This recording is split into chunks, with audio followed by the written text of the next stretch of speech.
Hello friends, today we are going to discuss about this kingdom protista, which is mainly a photosynthetic protist. Mainly 80% of it is a photosynthetic protist. So we are going to discuss about that. It is also known as Pyrophyta or Dinophyceae or algae. Okay, so here I would like to explain you mainly the structure of this protist.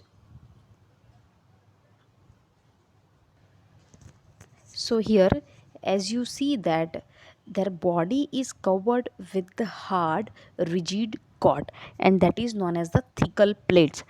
So it is very clear in the diagram, this thecal plates or the rigid cord, which is also known as the lorica. So this is the thecal plates और rigid cords that is known as the lorica. Okay ये जो thecal plates और rigid cord है itself it is divided into two grooves. ये one is the longitudinal groove and second one is the transverse groove. ये जो longitudinal grooves है उसको हम लोग सल्कस भी बोलते हैं, और जो ट्रांसवर्स ग्रूव है it is also known as the cingulus, annulus और गर्डल.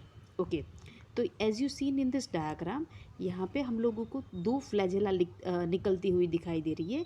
एक लॉन्जिट्यूडिनल पोर्शन में से निकलने वाली ये फ्लैजेला है, इसीलिए उसका नाम लॉन्जिट्यूडिनल फ्लैजेला है. और एक ट्रांसवर्स ग्रूव, सिंगुलस और एन्यूलस और वी कैन से गर्डल, इसमें से निकलने वाली फ्लैजेला है, that is called as the transverse flagella. Okay, so यहाँ पे due to the presence of this two kind of the flagella, दो अलग अलग टाइम काइंड की फ्लैजेला होने की वजह से उसको हिट्रोकैंट बोलते हैं. और ये दोनों फ्लैजेला का मूवमेंट डायरेक्शन है वो डिफरेंट होता है, जिसकी वजह से ये जो प्रोटिस्टा है वो पूरा स्पिन होता है, और इसी वजह से इसको वर्लिंग विप्स भी बोला जाता है. Okay, what is the difference between this two flagella? जो लॉन्जिट्यूडिनल ग्रूव में से निकलने वाली फ्लैजेला है जिसको हम लोगों ने ट्रांसवर्स फ्लैजेला बोला हुआ है, it is a somewhat ribbon like. और लॉन्जिट्यूडिनल फ्लैजेला है जो लॉन्जिट्यूडिनल ग्रूव में से राइज हो रही है, it is somewhat narrow, smooth, directed posteriorly and lies in the sulcus. क्योंकि लॉन्जिट्यूडिनल जो ग्रूव्स है उसका नाम सल्कस भी है, as I return in this one, longitudinal grooves का नाम सल्कस भी है, और उसमें से निकलने वाली फ्लैजेला वो narrow, smooth, directed and posteriorly होती है, और it is lie in the sulcus. So here this thing I have to explain you कि जो पूरा प्रोटिस्टा का बॉडी है it is having a two part. Epitheca, ये थिकल प्लेट से ही बना होता है जो रिजिड कॉट है, इसीलिए द अपर पोर्शन का जो थिका है that is known as the epitheca और एपिजोम्स. और जो पोस्टीरियर पोर्शन पे जो थिका हम लोगों को देखने को मिलती है that is known as the hypotheca और hyposomes. Now I would like to share some diagram related with this. Okay, see, this is the picture of the protista, or you can say dinoflagellates. Why it is known as the dinoflagellates? Because it having two kinds of the flagella, ones which is arising from the transverse groove, और one which is arising from the longitudinal groove. क्योंकि वो longitudinal groove में से arise होती है, it is also known as the sulcus flagella, and one is arising from the transverse groove, and that is responsible. मतलब ये दोनों अलग अलग काइंड की फ्लैजेला है जिसके वजह से पूरा प्रोटिस्टा है वो स्पिन करता है, और उसको वर्लिंग विप्स भी बोला जाता है.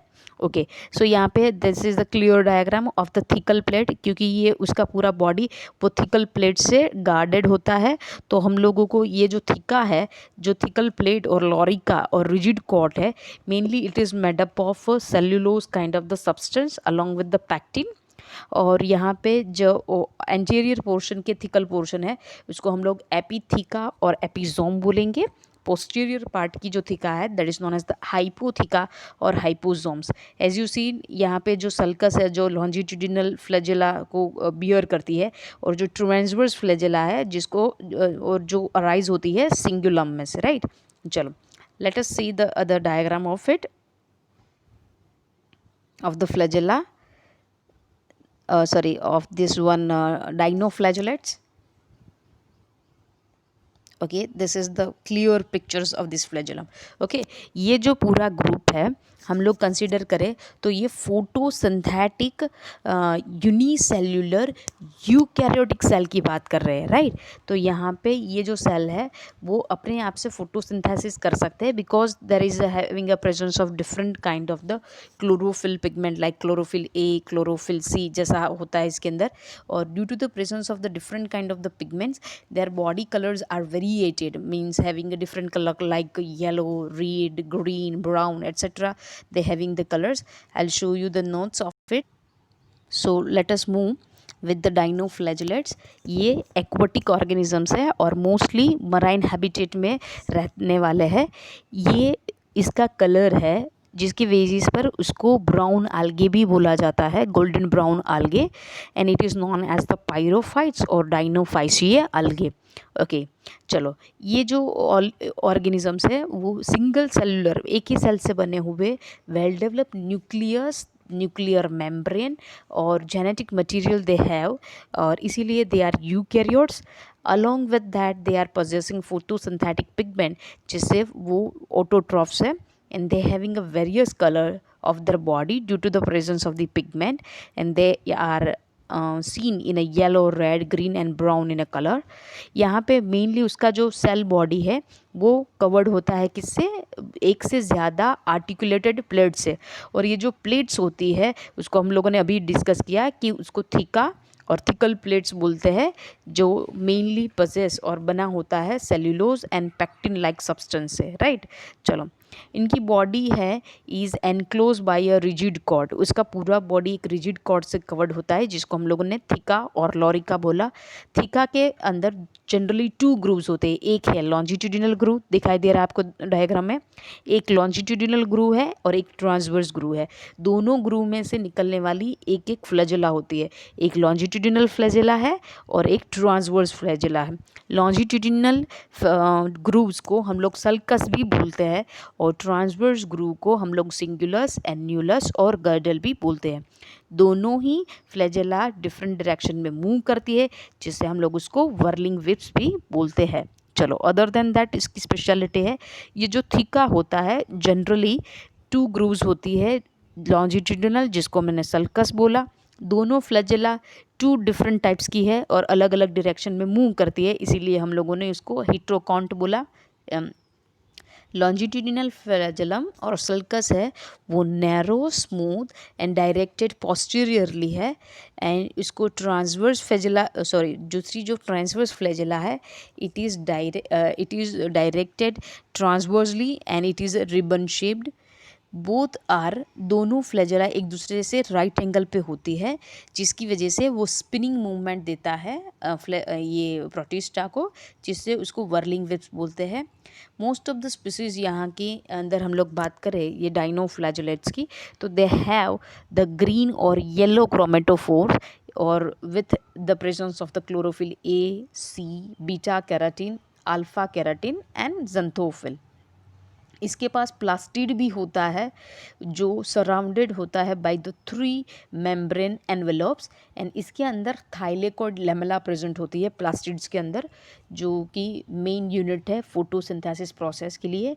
Other than that I mention a new points, they are showing और they are emitting light, so they showing a bioluminescence और फॉस्फोरेसेंस, और जिसकी रीज़न है कि they contain the protein luciferin, और due to the presence of the protein luciferin they are able to produce or emit the light from their body, so just because of that they are also known as the fire algae।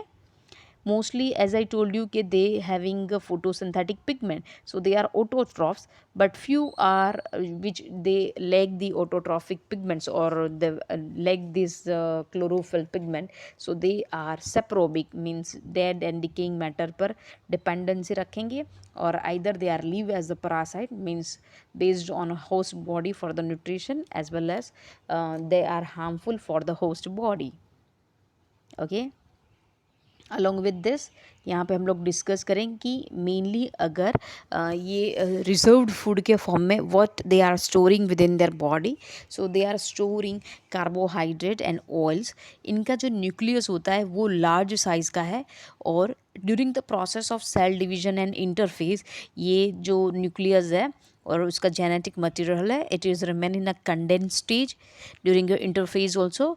इसके पास chromosome जो होते हैं वो histone और RNA के साथ नहीं होता है, मतलब दैट क्रोमोसोम्स और genetic material is lack histone protein and RNA. इसका जो न्यूक्लियर एनवेलोप एंड न्यूक्लियोलस है वो सेल डिवीजन में भी प्रेजेंट रहता है, डिसअपियर नहीं होता। नॉर्मली कंडीशन में क्या होता है, during the process of cell division इनका न्यूक्लियर एनवेलोप और न्यूक्लियोलस डिसअपियर हो जाता है, पर यहाँ पे ऐसा नहीं होता है। And just because of this organization उसको हम लोग मीजोकैरियन बोलेंगे, कि जिसके अंदर nuclear envelope and nucleolus that is remain. यहाँ पे नॉन कॉन्ट्रेक्टाइल वैक्यूल्स होती है that is present at the base of the flagella and that is known as the pusule. फिर से रिपीट करूँगी, फ्लैजेला के बेस में एक नॉन कॉन्ट्रेक्टाइल वैक्यूल्स होता है जिसका नाम है पुष्यूल, एंड दिस पुष्यूल और along with that they have many other vesicles that is take part in a flotation, मतलब बॉडी को ईजिली पानी की सरफेस में फ्लोट करवा सकता है due to the presence of this kind of the vesicle. We can say this vesicle mainly store air within that दैट, and just because of that it provide the buoyancy to this body, and as well as these vesicles are also responsible for the osmoregulation. As you know, osmoregulation means concentration of the ions and the salt that is regulated within the body. Okay, some dinoflagellates है जिसके पास trichocyst होता है, cnidoblast भी होता है जो higher animals में होता है, right. So trichocyst and cnidoblast which is present like that is in a coelenteroid. Coelenteroid के अंदर जैसे ये प्रेजेंट होते हैं trichocyst and cnidoblast that is present in this one. यहाँ पे रिप्रोडक्शन है, it is mainly caused by the asexual means of okay. यहाँ पे जो रिप्रोडक्शन होता है that is occur sexually as well as asexually. तो in asexually mode of reproduction वो simply cell division binary fission से करते हैं, और सेक्सुअल रिप्रोडक्शन के अंदर वो आइसोगैमस मतलब दो सेम काइंड के गैमेट्स को प्रोड्यूस करेंगे, या फिर two unequal size gametes they are producing, मतलब बाय एन आइसोगैमी। इनका लाइफ साइकिल है जिसके अंदर जाइगोटिक मियोसिस या फिर गैमेटिक मियोसिस देखने को मिलेगा। नाम सजेस्ट कर रहा है जाइगोटिक मियोसिस का मतलब है जाइगोट फॉर्मेशन होगा जो डाइप्लॉइड बाय नेचर होता है, and that is undergo the process of meiosis. इसके अंदर जाइगोटिक मियोसिस का एग्जांपल है सीरेशियम, मतलब जाइगोट है वही डाइप्लॉइड होगा, फिर वो जाइगोट मियोसिस में जाएगा, मतलब वो हैप्लॉइड सेल बनेगा, और वो हैप्लॉइड सेल में से न्यू इंडिविजुअल फॉर्म होगा। So that is seen in ceratium and गाइनोडाइनियम।